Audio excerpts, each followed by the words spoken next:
Good afternoon, everyone. Hope you're doing well. Let's talk Seahawks. Let's talk Seahawks salary cap. Let's talk cap hits. Let's talk dead cap. You guys know the drill pretty well by now. We've got an offseason full of stuff we need to do. And what we are able to get done is partially determined by how much salary cap space your team has. Now, I've said many times that salary cap can be maneuvered around pretty cleanly. You can definitely find ways to steer around the salary cap. Richard Rodriguez, welcome to the channel. And at the end of the day, you can't break the salary cap, but you can bend it like Gumby. You can stretch it, you can crunch it, you can do all kinds of stuff with the cap, but you can't break it.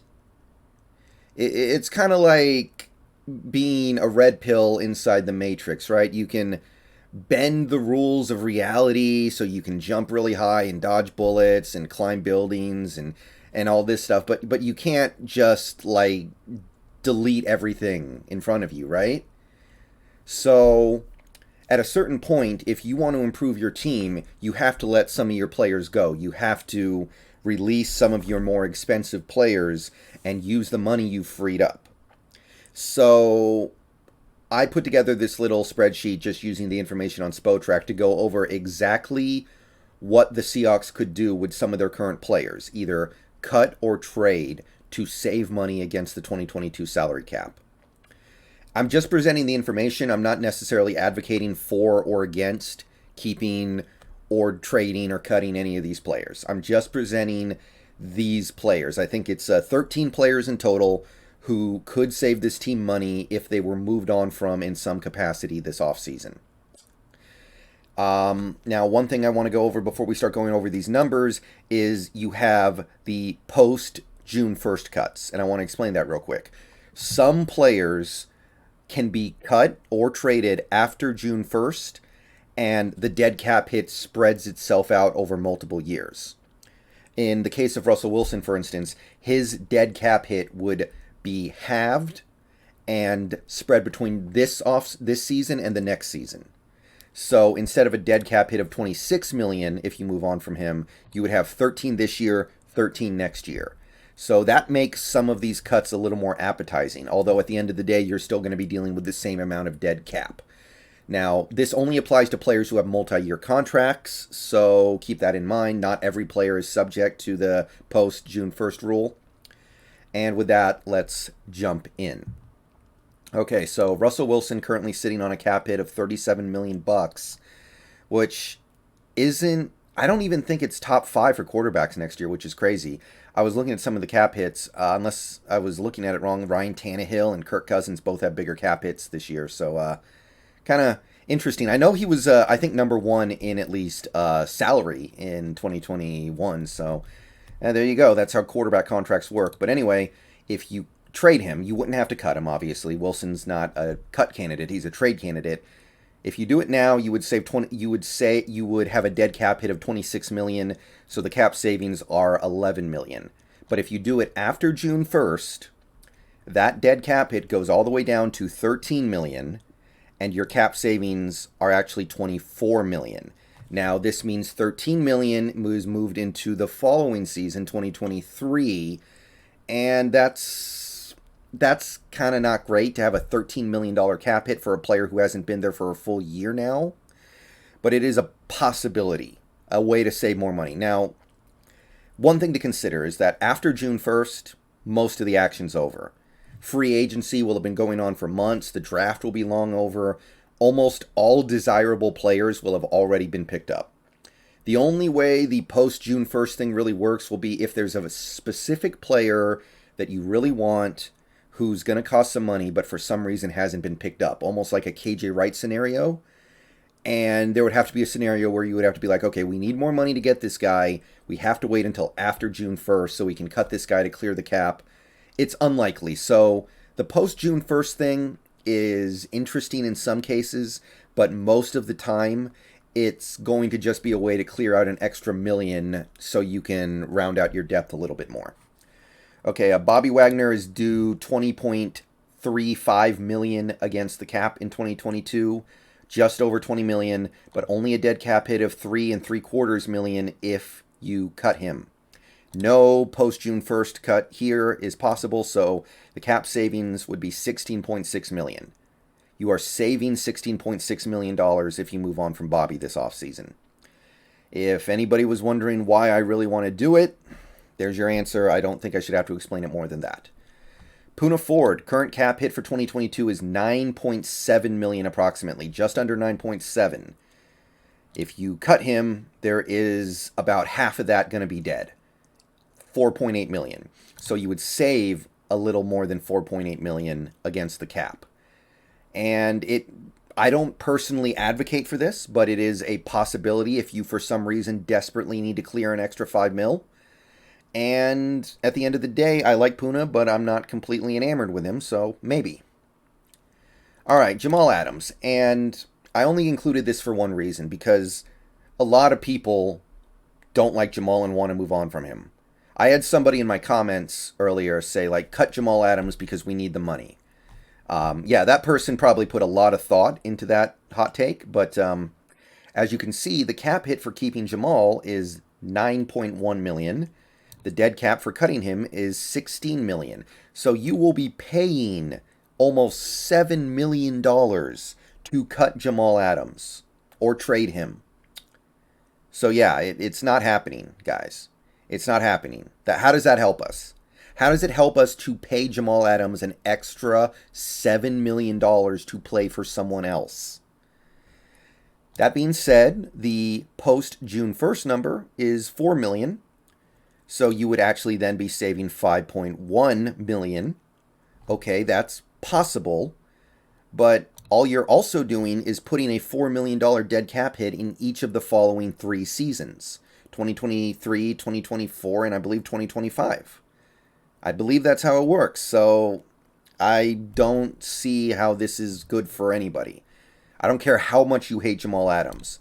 He's not worth $7 million to go play somewhere else. Unless he's bringing massive amounts of cocaine into the locker room and getting the other players hooked on it. It don't make no sense. So get it out of your heads. Okay, Gabe Jackson is next. He's due $9 million against the cap in 2022, and the dead cap hit for cutting him would be $6 million, so you're saving $3 if you move on. Now, if you do the post-June 1st cut, the dead cap hit would be $3 million this year, $3 million next year, and the actual cap savings for this year would be $6, which is definitely more appealing. I think this is a possibility, but you would have to put a lot of faith in Phil Haynes. And I like Phil Haynes, but I don't know if I like Phil Haynes for a 17-game season. That the jury is out there, my friends. Okay, Carlos Dunlap up next, due $6.5 million, dead cap 5.6. So if you cut him now, $900,000.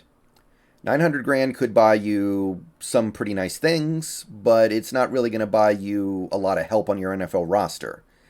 So I seriously doubt we would do that. It is possible that we make him a post-June 1st cut. Then the dead cap hit is only 1.4. Now, obviously, that cap gets spread out, but 1.4 million dead over 3 seasons, with how high the cap is, you can probably deal with that. That's not that bad. So you could save 5.1 million against the cap in 2022 if you do that.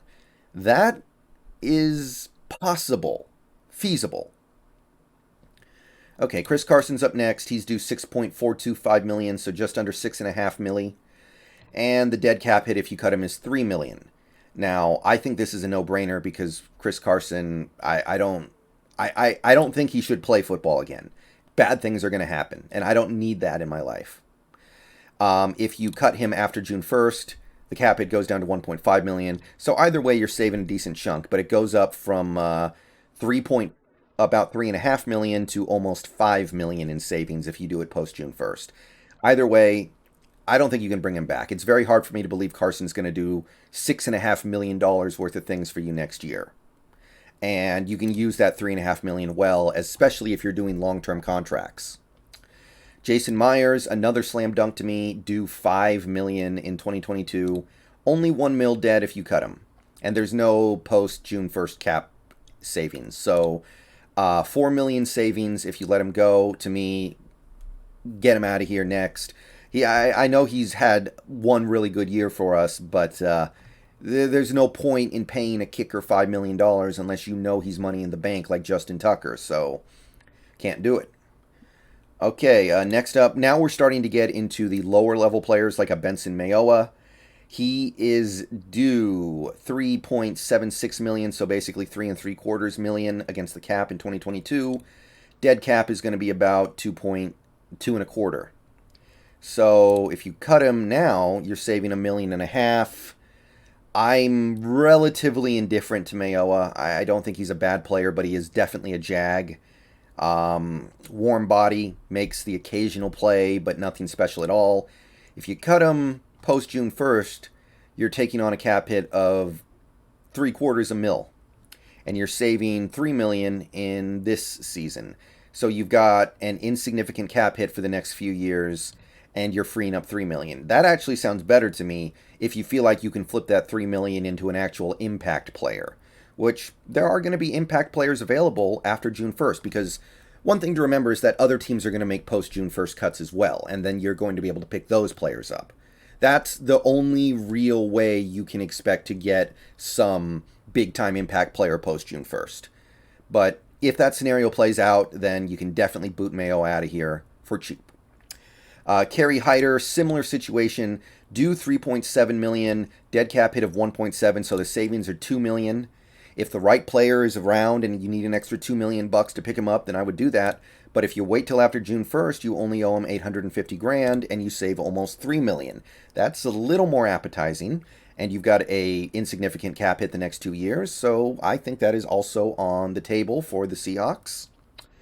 Okay, we've only got a few players left. LJ Collier, final year of his rookie deal, and I mean, at the end of the day, we just don't use him. So any savings are good. He's due about $3.5 million. You pay him $2.5 million to go away, so you're saving $1 million. Is LJ Collier capable of giving you $1 million worth of value over a 17-game season? That's arguable. But he would be taking snaps away from other players who might actually have some real potential in the NFL. So I think that because of that, it makes sense to move on from him. But we're not talking big savings here at all. Next up is Nick Bellore. And look, I know we love Nick Bellore. I know he's a good player. Plays fullback, a handful of snaps, can play a little linebacker, good special teamer. But 2.75 million for a special teamer, mostly a special teamer, you're pushing it. If you cut him, you only owe him $600,000. So you're talking a cap savings of over $2 million, over $2.1 million. I would see us maybe restructuring with Bellore to where we can bring him back, but not on such a high cap hit for 2022. This, to me, he needs to start having a bigger role on the offense. If you're going to justify this, he needs to become somebody who plays on offense significantly, or on defense, I guess. Crazier things have happened. I just don't see even a really good special teamer being worth this amount of money, especially when the savings for cutting him are fairly significant. And finally, we have Marquise Blair, who has had 2 straight bad injuries and is due almost $2 million in 2022. Only due $640,000 if you cut him. So you're saving about $1.33 million in 2022 if you cut him. And there are a couple other players like BBK who are making like $1 million who you could pay a couple like a couple dozen grand if you cut. But I'm not going to get too far into that. There are a handful of players you can easily let go of to save like $900,000 to $1 million. Like Cody Barton's another one of them. But it's not significant. Like Tyler Ott, I don't think there's too much of a reason to cut any of those guys, though. So that is the list as I see it. I didn't list any players here who like Tyler Lockett's not here. We're not cutting Tyler Lockett. It costs way too much, and Lockett is still good. We're not cutting DK Metcalf. Maybe we would trade him, but it would have nothing to do with the salary cap, right? Like DK for the moment is still making virtually nothing. We're not going to let these guys. We're not going to let those guys go. These are the guys we could consider letting go for salary cap purposes in part. So let me know what you guys think. Who would you let go? And we'll talk more about this later. But for now, peace out. Go Hawks. See you guys in stream later.